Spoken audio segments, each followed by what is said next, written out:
Assalomu alaykum hurmatli chorva ishqibozlari, hurmatli chorvaga qiziquvchilar, hammaga xayrli kun. Bugun biz Xudo xolasa Moz kompaniyasi Farg'onadamiz akalar, Farg'onadagi fermer xo'jaligimizda inshaalloh nasib bo'lsa ratsion bo'yicha ma'lumotlarimizni o'rganib, hozirgi kunda 170 ta sog'inimizdan necha tonna atrofida sog'ilyapti va bizni qilayotgan harakatlarimiz balans beryaptimi?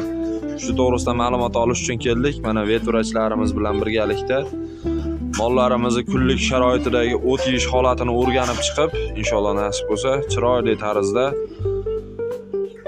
ko'rkam tarzda fermer xo'jaligimizni yanada ishini oldiga yuritish uchun harakat qilyapti Moz kompaniyasi akalar. Aloqaga chiqinglar. O'zbekiston bo'ylab ratsion hamda o'rnatilgan oborodunalar bo'yicha servis xizmatlari hamda yangi o'rnatmoqchi bo'lgan yangi tipoviy zagonlaringiz bo'ladigan bo'lsa, noldan proyekt qilib O'zbekiston sharoitida Yevropa sharoitini yaratib beramiz akalar. Rahmat kattakon hammaga, chorvaga baraka.